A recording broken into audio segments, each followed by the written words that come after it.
Menikahlah dengan putraku, maka aku akan menjamin keluargamu hidup berkecukupan. Tawaran itu terdengar manis. Namun bagi Sari yang baru menginjak usia 20 tahun, ia hanya meninggalkan rasa cemas yang membeku.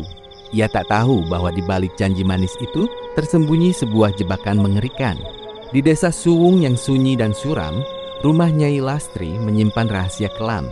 Putranya yang terbaring sakit hanyalah kedok, dan Sari telah terperangkap dalam lingkaran kejahatan yang tak ada jalan keluarnya.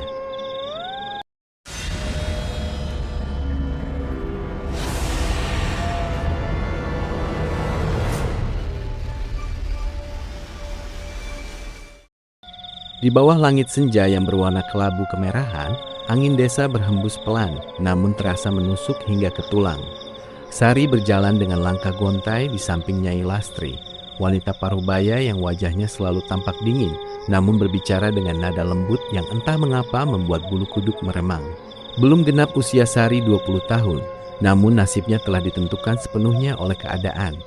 Ia mengingat kembali percakapan mereka tempo hari, saat tawaran itu disampaikan. Jaminan hidup berkecukupan bagi keluarga yang sedang terjerat utang dan kemiskinan berat menjadi alasan utama ia mengangguk, meski hatinya bergetar hebat karena rasa takut. Kau tak perlu khawatir, Sari. Seperti yang sudah kukatakan dulu, tugasmu sangat ringan, ujar Nyai Lastri memecah keheningan. Suaranya rendah namun terdengar begitu tegas. Putraku Jaka terbaring sakit sejak lama. Tubuhnya lemah dan ia jarang sekali berbicara. Kau hanya perlu mengantarkan makanan, membersihkan kamarnya, dan menuruti segala perintahku. Tak ada kewajiban lain sebagai seorang istri. Kau mengerti, bukan? Sari hanya menunduk dalam, menyembunyikan wajah pucatnya di balik selendang lusuh yang ia kenakan. Baik Nyai, saya mengerti, jawabnya lirih. Dalam benaknya ia membayangkan sosok suaminya yang mungkin hanya orang sakit biasa yang membutuhkan perawatan. Ia berpikir mungkin ketakutannya hanyalah rasa malu karena menikah di usia yang masih sangat muda, bukan karena hal lain. Namun begitu mereka melewati gerbang kayu besar yang melengkung tinggi dan masuk ke halaman rumah Nyai Lastri, perasaan itu berubah menjadi sesuatu yang jauh lebih gelap dan berat. Rumah itu berdiri megah namun tampak suram, dikelilingi pohon-pohon besar yang daunnya rimbun hingga menutupi cahaya matahari. Dedaunan bergoyang-goyang seolah ada tangan tak terlihat yang menggerakkannya, dan suara gesekan ranting terdengar seperti bisikan orang yang sedang berbisik-bisik. Tidak ada tetangga yang terlihat di sekitar, dan suasana di sana sunyi senyap, seolah waktu berhenti berputar di tempat itu. Bau apek bercampur dengan aroma dupa yang sangat tajam menyergap hidung Sari, membuatnya sedikit mual. Mulai hari ini, kau akan tinggal di sini. Jangan berkeluyuran ke sembarang tempat, terutama saat malam telah larut. Dan yang paling penting, Nyai Lastri berhenti melangkah, menatap tajam ke arah Sari. Matanya yang berwarna gelap tampak menusuk tepat ke dalam jiwa Sari. Jangan pernah dalam keadaan apapun membuka pintu kamar belakang yang terkunci ganda di ujung lorong. Apapun yang kau dengar, apapun yang kau rasa, jangan pernah mendekat. Ingat pesanku itu baik-baik. Dada Sari terasa sesak. Ia mengangguk pelan, meski rasa penasaran bercampur ngeri mulai menjalar di seluruh tubuhnya. Ia merasa telah melangkah masuk ke dalam kandang raksasa yang gelap, dan pintu gerbang di belakangnya perlahan tertutup rapat, memisahkannya dari dunia luar yang ia kenal. Malam pertama di rumah itu terasa sangat panjang. Di keheningan yang mencekam, Sari mendengar suara langkah kaki berat yang berjalan-jalan di atas atap rumah, diikuti suara rintihan pelan yang samar berasal dari arah kamar tempat suaminya berbaring. Sari menarik selimut hingga menutupi seluruh wajahnya, berdoa semoga semua ini hanya rasa takut berlebihan yang perlahan akan hilang seiring berjalannya waktu. Ia belum menyadari bahwa ia baru saja melangkah masuk ke dalam jaring-jaring kegelapan yang jauh lebih mengerikan daripada sekedar rumah tua yang angker. Semakin lama Sari tinggal di sana, semakin terasa bahwa waktu berjalan begitu lambat, seolah setiap detik menyeretnya masuk lebih dalam ke dalam jurang ketakutan. Tugasnya tetap sama setiap hari, mengantarkan makanan, membersihkan ruangan, dan menuruti setiap perintah Nyai Lastri. Namun, rasa ngeri kini menempel kuat di setiap sudut rumah itu. Aroma dupa yang tajam kini bercampur dengan bau lain yang sulit dijelaskan. Sesuatu yang busuk dan anyir, seolah ada daging yang membusuk di tempat tersembunyi. Sari berusaha menutup hidung dan berpikir positif, namun matanya tak bisa dibohongi. Ia sering melihat jejak-jejak merah kecoklatan di lantai tanah halaman belakang, jejak yang mengarah menuju kamar terlarang yang dilarang keras untuk ia dekati. Suaminya Jaka masih terbaring diam di atas pembaringan. Namun perubahan aneh mulai terlihat. Tubuhnya yang semula kurus kering kini terlihat sedikit lebih berisi. Kulit pucatnya tampak sedikit berwarna kemerahan, seolah darah baru saja mengalir deras di dalam pembuluh nadinya. Yang paling membuat bulu kuduk Sari meremang adalah saat ia melihat mata Jaka yang sesekali terbuka sedikit. Bukan mata manusia biasa, bola matanya berwarna hitam pekat tanpa bagian putih sedikit pun. Menatap kosong ke atas langit-langit kamar sambil mulutnya bergerak-gerak pelan, melafalkan kata-kata yang tak dimengerti bahasanya. Nyai Lastri selalu berdiri di sudut ruangan, mengawasi dengan tatapan puas, seolah kondisi putranya yang mengerikan itu adalah sebuah keajaiban. Malam-malam menjadi siksaan terberat bagi Sari. Suara-suara aneh semakin sering terdengar. Kadang terdengar seperti orang yang tertawa terbahak-bahak dengan nada yang memilukan, kadang seperti tangisan bayi yang meraung-raung meminta pertolongan. Suatu malam yang kelam, saat bulan tertutup awan tebal, Sari terbangun karena suara ketukan pelan namun berirama. Bunyinya berasal dari arah lorong panjang di dekat kamar terlarang. Tok, tok, tok. Bunyi itu berulang terus-menerus, semakin lama semakin keras dan semakin cepat. Diiringi suara gesekan kasar, seolah ada sesuatu yang panjang dan berbulu sedang diseretkan ke dinding kayu rumah itu. Rasa penasaran mengalahkan rasa takutnya. Dengan jantung yang berdegup kencang hingga terasa ingin melompat keluar dari dada, Sari turun dari pembaringan. Ia berjalan berjinjit mendekati pintu kamarnya, mengintip lewat celah kecil. Di ujung lorong, pintu kamar yang dilarang itu kini tidak tertutup rapat sepenuhnya. Cahaya merah redup memancar keluar dari celah itu, menerangi debu-debu yang melayang di udara. Dari balik pintu itu, terdengar suara nyanyian berirama rendah, disertai bunyi tetesan cairan yang jatuh ke lantai. Sari menutup mulutnya erat-erat dengan kedua tangan agar tidak menjerit saat ia melihat sesosok bayangan tinggi besar bergerak keluar dari kamar itu. Bayangan itu berjalan tertatih-tatih menuju kamar Jaka. Tubuhnya membungkuk, namun jauh lebih besar dari ukuran manusia biasa. Di tangannya tergenggam sesuatu yang panjang dan basah, meneteskan cairan gelap yang meninggalkan jejak basah di lantai. Sari mengenali pakaian yang dikenakan bayangan itu, kain yang sama persis dengan yang dipakai Jaka setiap hari. Saat bayangan itu melewati pintu kamarnya, Sari melihat sekilas wujud wajah itu. Bukan wajah Jaka yang ia kenal, melainkan wajah yang dipenuhi rambut kasar, mulut lebar yang penuh gigi tajam, dan mata yang menyala merah menyala seperti bara api. Sari mundur terhuyung hingga punggungnya menabrak dinding, napasnya tertahan dan kakinya lemas seketika. Ia sadar apa yang berbaring di atas kasur itu hanyalah kulit kosong, dan makhluk mengerikan itulah yang sebenarnya menguasai rumah ini, serta didukung sepenuhnya oleh Nyai Lastri demi tujuan jahat yang belum ia ketahui. Setelah kejadian malam itu, rasa takut yang menyelimuti hati Sari berubah menjadi keputusasaan yang mendalam. Ia tahu bahwa tidak ada tempat aman di rumah itu, dan setiap sudutnya menyimpan rahasia mengerikan yang siap menelan hidupnya kapan saja. Pagi harinya, suasana di rumah itu kembali tampak tenang, seolah tidak pernah terjadi apa-apa. Namun bagi Sari, ketenangan itu justru jauh lebih menakutkan daripada kegaduhan. Nyai Lastri bergerak seperti biasa, namun senyum yang sering terukir di bibirnya kini terlihat penuh ancaman dan kepalsuan. Wanita itu memerintahkan Sari untuk menyiapkan perlengkapan upacara di halaman belakang, sesuatu yang belum pernah dilakukan Sari sebelumnya. Malam nanti adalah malam yang sangat penting, ujar Nyai Lastri sambil menatap tajam ke arah langit yang mulai mendung kelabu. Kau harus membantuiku menyiapkan segala sesuatunya dengan benar. Jangan ada satupun yang salah, atau kau dan keluargamu yang akan menanggung akibatnya. Tangan Sari gemetar hebat saat membawa barang-barang yang diminta. Ia dipaksa mengangkut bejana tanah liat besar, tumpukan kain putih kusam, dan pisau panjang yang tajam berkilau. Bau anyir yang sangat menyengat kembali tercium, jauh lebih kuat daripada hari-hari sebelumnya. Saat bekerja, matanya tak lepas dari pintu kamar terlarang itu.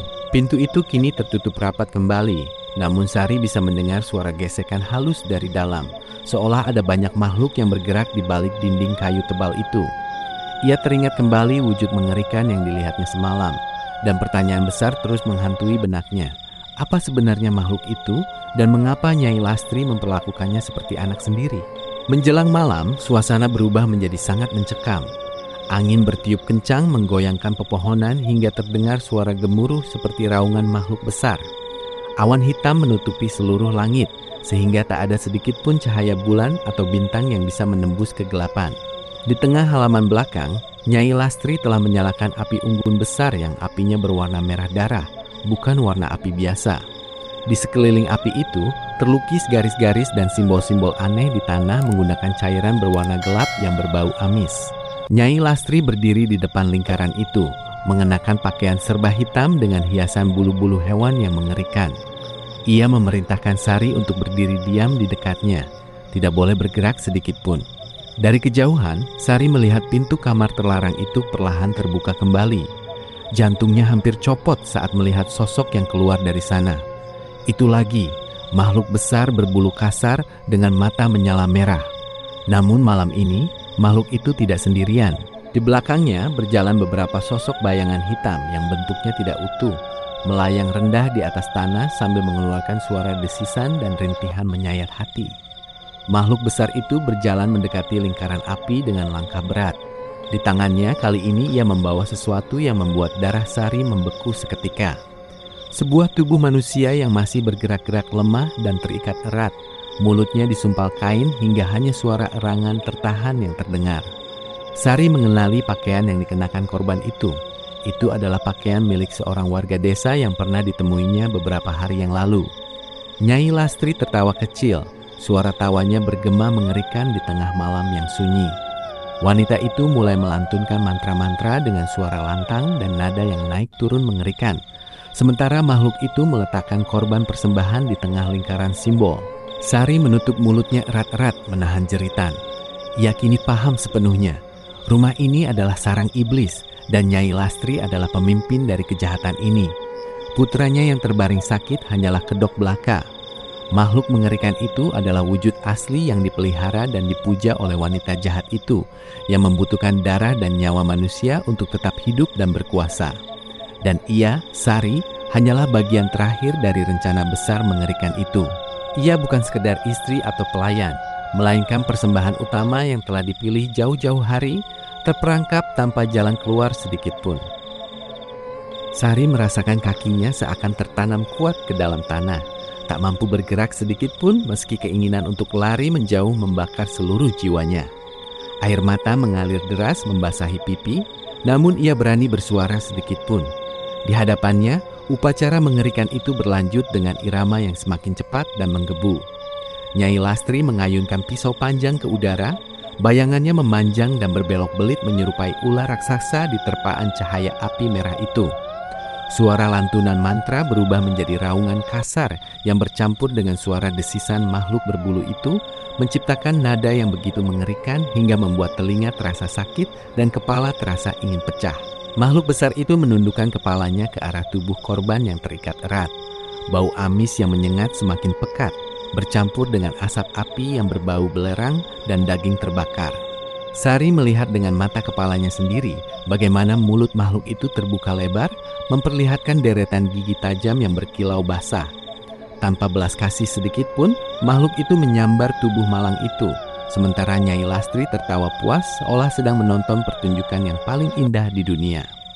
Tanah di sekeliling mereka bergetar pelan, dan dari celah-celah tanah muncul asap hitam tipis yang berputar naik ke udara, seolah jiwa orang malang itu tersedot masuk ke dalam kegelapan.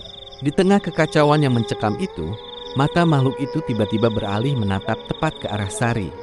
Pandangan mata merah itu menusuk hingga ke tulang sumsum, membuat seluruh tubuh Sari membeku seketika. Ia menyadari bahwa korban malam ini hanyalah pembuka saja. Nyai Lastri pernah berjanji tak akan menuntut apapun darinya. Namun itu semua hanyalah kebohongan belaka.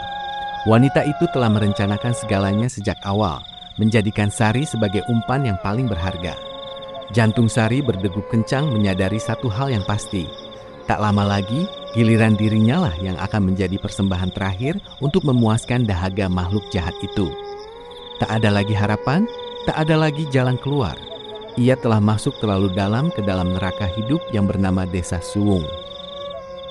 Malam yang panjang itu berlalu, namun bayangan mengerikan yang dilihat Sari tak pernah hilang dari ingatannya. Tubuhnya terasa lemas dan dingin, seolah nyawanya telah tersisa sedikit saja. Kini ia tahu persis nasib apa yang menantinya. Namun ia tak bisa lari kemanapun. Dinding-dinding rumah tua itu terasa semakin sempit dan mencekam, seolah ikut menahan dirinya agar tak bisa pergi.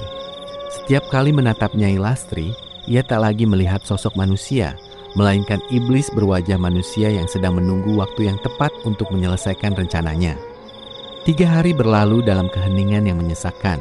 Pada hari keempat, saat matahari mulai terbenam dan langit berubah menjadi ungu pekat, Nyai Lastri datang menghampiri Sari dengan senyum yang mengerikan.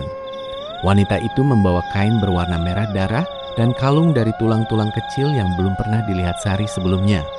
"Ini saatnya, Sari," ujar Nyai Lastri lembut namun penuh ancaman. "Malam ini puncak segala sesuatunya. Kau adalah bagian terpenting. Tanpa dirimu, kekuatan putraku takkan sempurna." Sari berusaha memberontak, berteriak meminta pertolongan, namun suaranya tercekik di tenggorokan. Kakinya seolah tertanam di lantai, tak mampu bergerak. Ia dipaksa mengenakan pakaian mengerikan itu, lalu digiring menuju kamar terlarang yang selama ini menjadi sumber ketakutannya.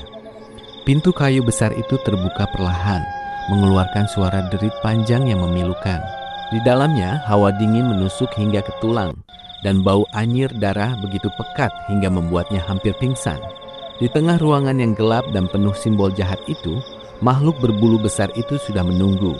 Wujudnya kini semakin mengerikan. Tubuhnya tampak lebih besar dan kuat. Matanya menyala merah menyala penuh nafsu. Sari sadar, tak ada lagi harapan baginya. Ia hanyalah korban terakhir yang dipersiapkan sejak awal perjanjian itu, terperangkap dalam jaring tipu daya yang begitu licik dan kejam. Pintu kamar terlarang itu tertutup rapat di belakang Sari, memotong sisa cahaya remang yang tadinya masuk dari luar. Di dalam sana, kegelapan begitu pekat seolah menelan seluruh udara, membuat napas terasa sesak dan berat. Hanya ada satu sumber cahaya, yaitu sepasang mata merah menyala milik makhluk itu yang kini bergerak perlahan mendekat, disertai suara napas berat yang berbau anyir dan busuk. Sari sudah tak lagi berdaya. Suaranya hilang tertelan rasa takut yang begitu hebat. Kakinya terasa berat seakan ada besi beton yang mengikatnya ke lantai tanah yang lembab dan dingin. Di sudut ruangan, Nyai Lastri berdiri diam. Wajahnya penuh dengan kegembiraan yang mengerikan, seolah sedang menyaksikan kemenangan terbesarnya seumur hidup. "Ini adalah takdirmu, Sari," ujar Nyai Lastri dengan suara bergetar karena sukacita. "Sejak pertama kali aku melihatmu, aku tahu kau adalah wadah sempurna yang dicari putraku. Kau pikir aku peduli pada keluargamu? Aku hanya butuh seseorang yang sucinya, yang jiwanya belum ternoda untuk menyempurnakan wujud barunya. Keluargamu akan tetap hidup berkecukupan seperti janjiku, namun mereka tak akan pernah tahu bahwa nyawalah yang harus dibayar sebagai gantinya." Air mata Sari menetes deras membasahi pipi. Ia sadar bahwa seluruh janji manis, perlakuan lembut, dan ketidakberatan Nyai Lastri dulu hanyalah jaring jebakan yang dirancang dengan sangat licik. Ia dijual demi sebidang tanah dan makanan, dikorbankan oleh keadaan dan dimanfaatkan oleh kejahatan yang sudah berakar kuat di desa Suwung itu. Makhluk itu kini berdiri tepat di hadapannya. Bayangannya menutupi seluruh tubuh Sari. Dari mulutnya yang lebar terdengar suara gemuruh rendah yang bukan bahasa manusia. Namun Sari mengerti maknanya. Rasa lapar yang tak pernah terpuaskan dan keinginan untuk mengambil alih sepenuhnya. Saat makhluk itu mengulurkan tangannya yang penuh kuku tajam ke arah dada Sari, terbayang sekejap masa lalu di kampung halamannya. Wajah orang tuanya yang tersenyum lega saat menerima tawaran itu, dan dirinya sendiri yang penuh keraguan namun tetap berjalan masuk ke dalam neraka ini. Tak ada yang bisa menolongnya, tak ada yang akan mendengar jeritannya. Di luar sana, desa Suwung akan tetap berjalan seperti biasa. Penduduk desa mungkin tahu, mungkin juga tidak. Namun mereka memilih diam karena ketakutan atau karena telah menjadi bagian dari budak kekejaman wanita tua itu. Nyeri yang luar biasa menyayat dada Sari, diikuti rasa dingin yang menjalar seketika ke seluruh anggota tubuh. Kesadaran perlahan menjauh. Suara-suara mengerikan di sekelilingnya mulai terdengar samar-samar, berubah menjadi bisikan-bisikan halus yang mendesak masuk ke dalam kepalanya. Tubuhnya terasa ringan, seolah ada sesuatu yang terlepas dan tersedot keluar dari dalam dirinya, masuk ke dalam wujud mengerikan di hadapannya. Di detik terakhir kesadarannya, Sari melihat wujud makhluk itu berubah perlahan. Bulu-bulu kasarnya rontok, wujudnya memanjang, dan wajahnya perlahan menyerupai wajahnya sendiri, namun dengan tatapan mata merah yang jahat dan kosong. Bertahun-tahun telah berlalu sejak kejadian itu. Tak ada yang ingat lagi nama Sari, dan tak ada pula yang mencari keberadaannya. Di desa Suwung, kisah tentang keluarga Nyai Lastri masih dibisikkan di antara penduduk dengan rasa hormat dan takut yang mendalam. Konon, Nyai Lastri kini tinggal sendirian, namun kekuasaannya di desa itu semakin tak terbantahkan. Rumah besar itu masih berdiri kokoh dan megah, dikelilingi pepohonan rimbun yang selalu gelap meski di siang hari. Kabar yang beredar, Nyai Lastri kini memiliki seorang putri cantik yang luar biasa, namun jarang sekali terlihat keluar dari pekarangan rumah. Putri itu memiliki wajah yang sangat manis dan mata yang indah. Namun siapapun yang menatap matanya terlalu lama akan merasakan dingin yang menusuk hingga ke tulang, serta rasa takut yang tak dapat dijelaskan asalnya.